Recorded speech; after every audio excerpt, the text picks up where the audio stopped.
3, 2, 1, 2, 3인데 전북대 수의학과를 갔어. 근데 3등급이 2개나 있고 2등급이 있고 1등급이 있는데 이런 애가 수의학과를 전북대 수의학과 그냥 막 뽑는 거 아니야? 정시 어렵다 그러잖아요.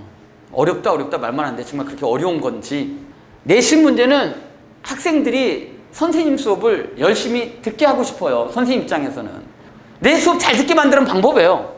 교과서와 나눠준 프린트에서 문제를 내는 거예요. 자, 가르친 내용 그대로 숫자만 바꿔서 그냥 문제 내는 거예요.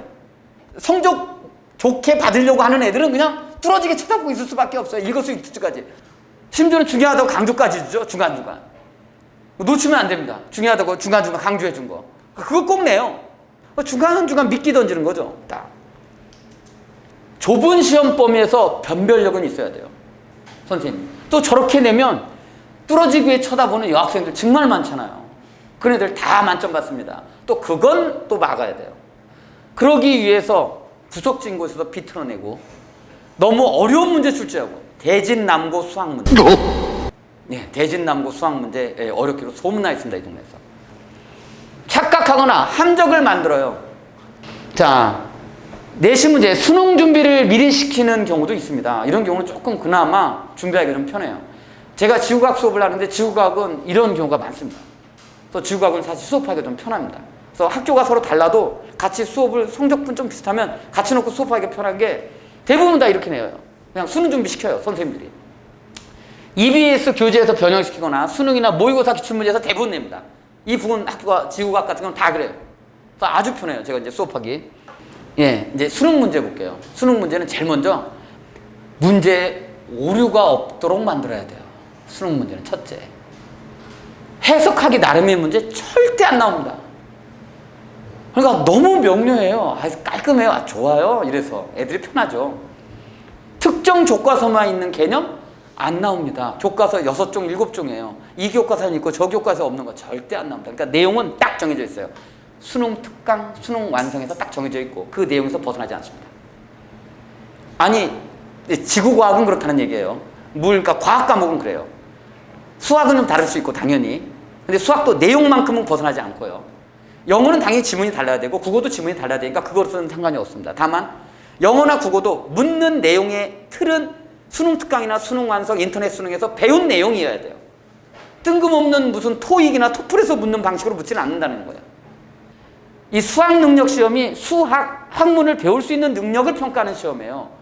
그 개념을 알고 있는지 또 그 개념을 활용할 수 있는지 그 개념이 떠올라서 풀 수 있는지를 묻고 실험이나 현상을 묻는데 실험이나 현상은 결과를 묻지 않아요. 그래서 어떻게 묻냐면 실험 과정이 가, 나, 다가 있어요. 그러면 나 과정을 어떻게 변화시키면 결과가 어떻게 되느냐라고 물어요. 그래야 과정을 묻게 되죠. 주어진 자료를 가지고 생각할 수 있는지 판단을 합니다. 쉽게 나오는 문제도 있고 어렵게 나오는 문제도 있습니다. 비문학에서 전문성이 있는 지문을 출제한대요. 그래서 매년 국어가 너무 어렵다 그래서 애들이 막 울 때가 바로 비문학 문제 때문에 그랬죠. 뭐 2년 전인가 3년 전에는 물리 문제를 비문학에서 물리를 냈는데 물리학과 물리 전공한 애들도 잘 못 풀더라 뭐 이런 소리가 나와가지고 그때 한 해 그랬고 수학은 전체 영역에서 낸대요.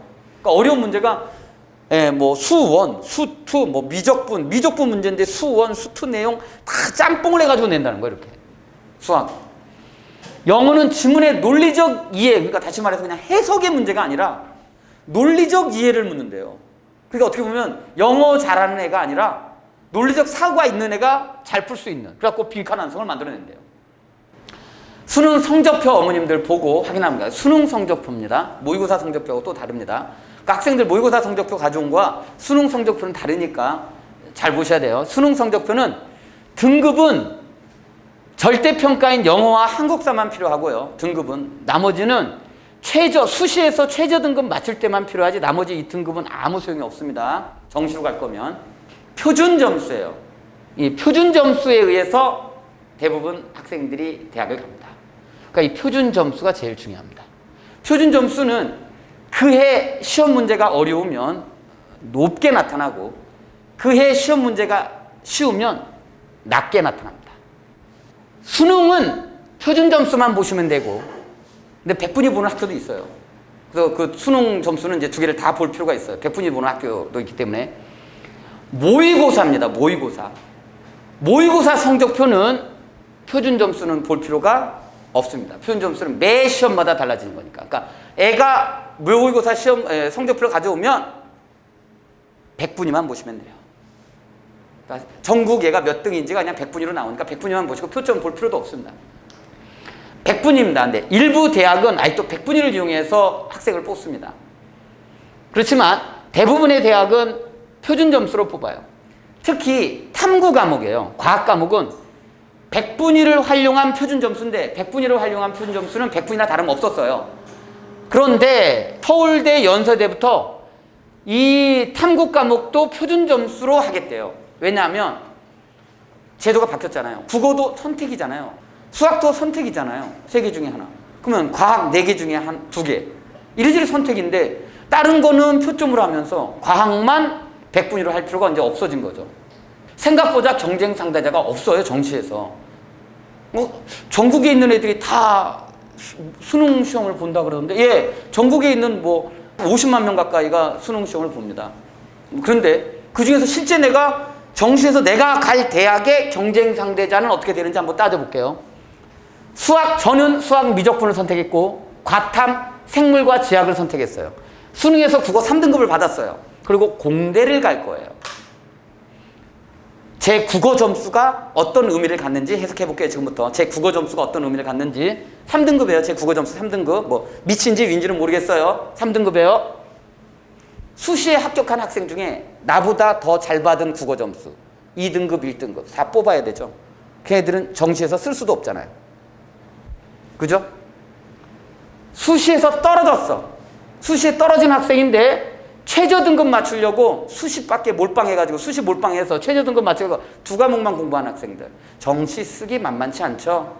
그런 학생들 거의 쓸 일 없죠. 근데 그런 학생이 국어가 2등급, 1등급이야. 다 빼버려야죠. 나하고 경쟁할 건 아니잖아요. 그죠? 국어 친애들이 2등급, 1등급 받으면 뭐해? 예, 나하고는 경쟁사, 나는 정시인데 빼버려야죠. 내 국어 점수보다 위에 있는데 예, 문과대에 지원할 학생들 있잖아요. 경영대, 법대 이런 거 지원할 학생들 다 빼버려야죠. 나는 공대 갈 거니까. 수학을 확통 선택했는데 공대에서는 미적분이나 기하를 선택해야 된대요. 그러면 수학 확통 선택한 애 다 뽑아야 돼요. 수학 확통 선택한 애 중에 2등급, 1등급 받은 애들 다 뽑아버려야 된다고. 그중에 내 경쟁 상대자가 아니에요. 얘들은 나하고 경쟁 안 하는 애들이에요. 다 뽑아버려야 돼요. 사회 한 과목이라도 쓴 애들. 왜? 공대에서는 과학 2과목을 지정해 주는 학교들이 있거든요. 과학 2과목 꼭 쓰라고 그랬어요. 나 과학 생지 했거든요. 그런데 사회 과목 선택한 애들이 있어요. 보면 한 과목 사이로 선택했던 2과목 사이로 선택. 걔들은 나하고 경쟁 상대지 않아요. 그런 애들이 국어를 2등급 받고 1등급 받았대요. 필요 없어요. 다 뽑아버려요. 그리고 남든 애가 나하고 경쟁할 애들이에요. 아까 또 그 학생이 또 나오는데 예, 실제 어느 정도 점수면 어느 정도 대학을 가는지를 이제 보여드리려고 한 거예요. 국어가 3등급이고 수학이 2등급이고 영어가 1등급이고 생명이 2등급이고 지구과학이 3등급이에요. 어디 갔는지 아니까 여러분들 놀라실 거예요. 3, 2, 1, 2, 3인데 전북대 수학과를 갔어. 아까 보니까 1.32던데 컷이. 그죠? 수시 컷이 아까 1.32면 근데 3등급이 2개나 있고 2등급이 있고 1등급이 있는데 이런 애가 수학과를 전북대 수학과 그냥 막 뽑는 거 아니야? 라고 생각이 드시죠? 그해 이 학생이 합격권에 있었던 게 고려대 보건대 합격했고요. 서성한 공대 합격했고요. 전북대 수의학과 합격해서 전북대 수의학과를 다니는 겁니다. 그러니까 3이라 그래서 2라 그래서 2라 그래서 무조건 그냥 나쁜 점수만은 아닙니다. 다만 이때 영어 영역이 상대평가였어요. 지금 보시면 절대평가가 아니고. 그리고 여기 100이죠. 이 학생이 만점을 받았습니다. 그러니까 만점은 확 올라갑니다. 조금 그나마 궁금해하실 것 같아서 이 정도 점수 받으면 어느 정도 대학 가는지에 대한 거예요. 정시에서. 매년 표준 점수가 달라서 등급 확인하기 힘들어요. 사실. 아까 얘기했듯이 아까 저런 학생 3, 2, 1, 2, 3 그거 어떻게 고대를 합격해? 막 이런데 합격할 수 있다는 거죠. 같은 등급도 높은 경우와 낮은 경우가 있고 학과마다 또 아까 수학 반영률이 30% 넘는 데도 있고요. 막 이렇게 되면 다 달라요. 그런데 대충입니다. 대충. 3, 3, 3, 3 다 3등급 바닥을 받으면 인서울 정도는 합니다. 정시에서. 2, 2, 2, 2 받으면 시립대, 이화여대, 건대 정도 쓸 수 있습니다. 정시에서. 1, 1, 1, 1, 1 쓰면은 연세대, 고려도 정도 예, 쓸 수 있습니다. 이제 서울대는 이제 여기서 이제 그 다음 문제가 되겠죠.